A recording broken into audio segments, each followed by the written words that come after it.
Bonjour et bienvenue chers amis pour le message du tarot. On va regarder ensemble par rapport à une relation, quelle que soit cette relation, ce que le tarot souhaite vous dire ici. Que faut-il entendre aujourd'hui par rapport à une relation? Tout d'abord, vous avez ici des enfants, l'impératrice et le pendu. Ces deux arcanes majeures, vous pouvez voir que ce sont deux arcanes majeures, nous parlent de la créativité, de la création qui est bloquée. Vous ne pouvez pas faire quelque chose, vous ne pouvez pas donner vie à quelque chose, vous ne pouvez pas construire quelque chose. Parce que, en fait, la manière dont vous voyez les choses, et vous regardez, vous avez ici le 3 d'épée et vous avez le 10 d'épée. La manière dont on envisage les choses, la manière dont on discute, la manière dont on raconte les choses, n'est pas celle qui est créative, n'est pas celle qui est féconde. Il y a quelque chose qui est lié à cette absence de fécondité. Fécondité qui n'est pas suffisante, suffisamment travaillée, parce que on n'a pas encore envisagé les choses d'une autre manière. Il est fondamental ici de tourner votre regard et peut-être de regarder les choses d'une autre manière, parce que c'est comme ça que vous allez débloquer cette fécondité et ce quelque chose qui est assez prospère. En fait, il y a vraiment une situation qui pourrait être très très prospère, mais il faut regarder les choses telles qu'elles sont. Oui, il faut regarder les choses telles qu'elles sont. Ne pas surjouer, ne pas sous-jouer. Et surtout, ne pas s'épuiser par la création d'un mental qui serait, comment vous dire cela, limitant. On sent que vous êtes limité dans votre progrès par ce mental qui vous fait des misères. Alors, vous avez le chevalier de coupe. Je pense qu'il est fondamental de discuter sur les ressentis, les sentiments, les émotions qu'on éprouve les uns et les autres. Page de denier. Alors, est-ce que c'est un conflit? Parce que là, on parle des relations, mais quelles que soient les relations, ça peut être enfant-parent, ça peut être couple, ça peut être professionnel, ça dépend bien évidemment de votre propre contexte et de votre interprétation. Mais en tout cas, là, il faut matérialiser et concrétiser une discussion. Parce que c'est comme ça qu'on va libérer la fécondité, la prospérité de cette relation. Parce que pour l'instant, il y a quelque chose qui est bloqué énergétiquement dans cette relation. Il y a un blocage qui vient du fait qu'on ne se dit pas ouvertement les choses, on ne se dit pas clairement les choses, on ne se dit pas les choses telles qu'elles sont. On essaye un peu d'emballer les choses dans d'une situation qui n'est pas du tout positive. Parce que regardez là, il y a deux cartes qui sont venues, le 3 d'épée et le 10 d'épée. Voilà dans quoi nous sommes actuellement. Dans une souffrance qui est créée par un mental qui est trop prégnant et en fait qui ne permet pas de voir la réalité des choses. Et vous avez la réalité des choses, c'est l'abondance avec le pape. Une abondance qui pourrait durer, qui pourrait s'installer, qui pourrait vraiment être, je vous dis, on sent ici une certaine fécondité mais qui est bloquée par un mental qui n'est pas suffisamment mûr, et j'ai le mot pur. Donc il y a peut-être une nécessité de purifier ce mental. Et c'est comme ça, mais ce mental en fait provient, ce blocage provient d'une blessure du passé. Donc peut-être regarder honnêtement cette blessure du passé pour bien prendre conscience qu'il y a quelque chose qui est bloqué dans cette affaire. Alors justement, ok, et ben j'ai le 7 d'épée, encore une épée, et j'ai la lune. Il y a quelque chose à découvrir ici. Au dos deck, on a le 3 de bâton. C'est vraiment la mise en lumière d'une blessure du passé qui vous permettra de débloquer la fécondité et la prospérité. Parce qu'il est temps de la laisser dans le passé. Là, l'abondance est bloquée par ce côté secret, le fait de ne pas avoir pris conscience de quelque chose beaucoup plus ouvertement et beaucoup plus clairement. Aide, as de denier, et vous avez l'empereur. Là, vous avez besoin de l'aide d'une autorité. L'aide au sens littéral du terme, c'est-à-dire qu'il est important de mettre en place un échange, une discussion. Et je ne sais pas pourquoi j'ai cette notion de médiation. Médiation familiale, parce que je pense que là, vous avez besoin d'un coup de main.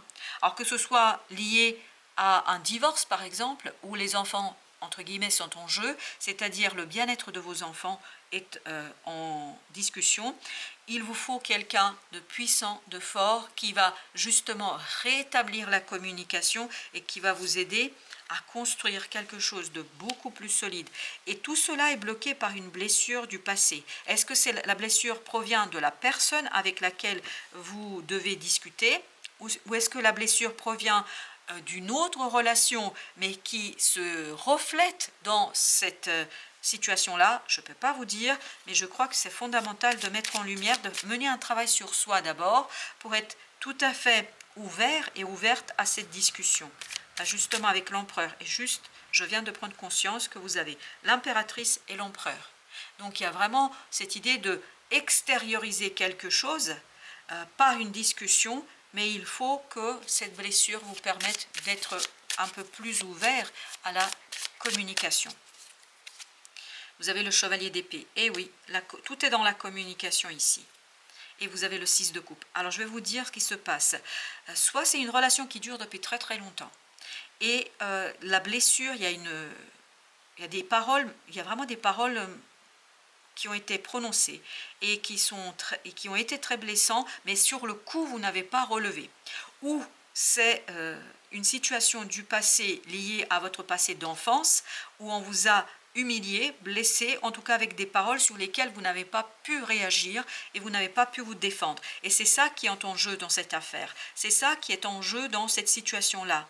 Donc il est fondamental pour vous, et je vous parle de vous ici, de mettre en lumière cette blessure, qu'elle soit liée directement à la personne ou à votre enfance, et c'est à partir de cette purification, et c'est pour ça que vous avez besoin d'aide de quelqu'un qui est posé, qui est assuré, qui est sûr, et c'est cette personne-là qui va vous aider à initier un nouveau départ dans cette affaire pour en fait créer quelque chose de nouveau et qui va être très très purifiant pour vous, parce que regardez, encore une fois, il y a un karma à purifier, à mettre en lumière. Parce que le soleil nous dit, il y a une libération de ce karma qui est fondamentale. Et comment vous allez vous libérer de ce karma? Par ce 7 de denier, par un bilan que vous avez posé. Et ce bilan, vous ne pouvez pas le poser seul. Vous avez besoin d'un coup de main, d'accompagnement, d'une personne qui est suffisamment expérimenté, suffisamment sûr et qui pourra vous aider à déjà faire la paix avec vous-même. Parce que je crois qu'il y a la paix à faire avec vous-même tout d'abord, pour ensuite pouvoir faire la paix avec les autres. Et là, votre paix intérieure dépend tout simplement de la mise en lumière, enfin tout simplement, façon de parler, de la mise en lumière de cette blessure que vous n'avez pas digérée. Il y a quelque chose que vous n'avez pas digéré. Vraiment pas. Je pense que ça a été très très dur, mais vous avez fermé la porte au moment où ça s'est passé, comme si, ok, ça s'est pas passé, sauf que ça s'est passé. C'était là et ça vous a beaucoup touché. Et avec ce 7 de denier, vous avez le 10 de denier. C'est vraiment lié à un karma familial, il n'y a pas de doute. 2 d'épée, il y a des choses qui n'ont pas été dites, il y a des choses qui n'ont pas été exprimées, il y a des choses qu'il faut maintenant mettre en lumière pour vous libérer et pour faire quelque chose de beaucoup plus intéressant pour vous, parce que ça bloque ici votre abondance, votre prospérité. Alors, nous avons avec notre deuxième oracle, le cercle. Oui, c'est un cercle vicieux auquel il faut mettre un terme pour créer un cercle vertueux. Et vous avez la trahison. On sent ici, on sent qu'il y a quelque chose qui vous a fait beaucoup de mal.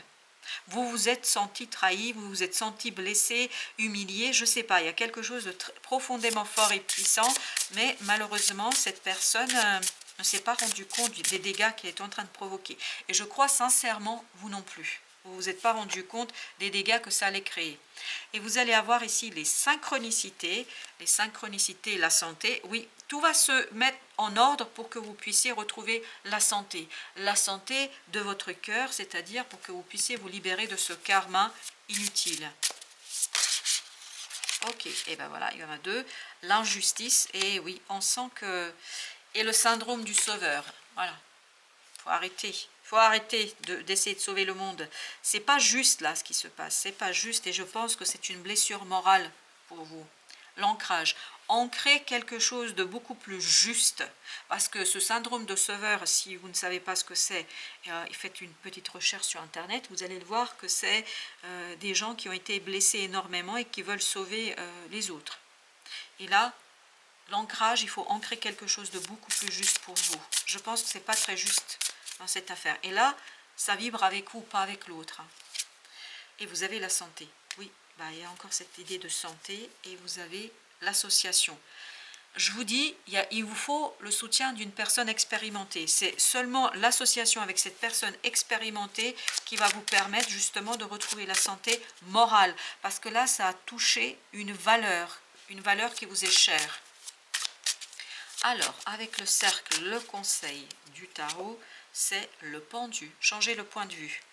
Il faut mettre un terme à ce cercle vicieux. Voilà, parce qu'il y a un cercle vicieux qu'il faut tout simplement arrêter. Et vous avez le 8 de coupe, on nous dit bien, il faut quitter quelque chose qui ne vous correspond plus, qui ne vous convient plus. Peut-être ce syndrome du sauveur, je ne sais pas. Avec les synchronicités, vous avez l'empereur.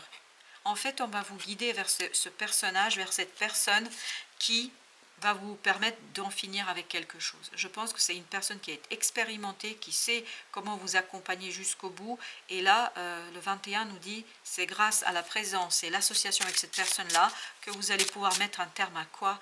À ce karma qui bloque votre abondance, qui bloque votre prospérité.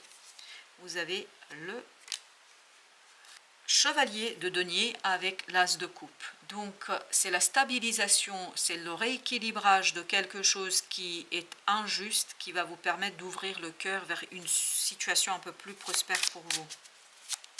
Donc il faut rester dans la stabilité, il faut prendre le temps. Oui. Et la santé, vous avez la santé provient de votre capacité à exprimer. Pour les deux personnes dans cette relation, il faut que les deux personnes arrivent à trouver les mots justes. Et vous avez le 7 de bâton. Ne pas être sur la défensive, c'est ça la condition sine qua non de la situation et de la sortie de cette affaire. Vraiment, c'est une condition indispensable. Il faut parler ouvertement, clairement, sans reproche, sans injustice et surtout quitter ce syndrome du sauveur. Et je crois que c'est vous qui avez le syndrome du sauveur, chers amis. C'est comme ça en tout cas que le message vibre. Voilà, je vous dis à très très bientôt pour d'autres messages de la vie et du tarot.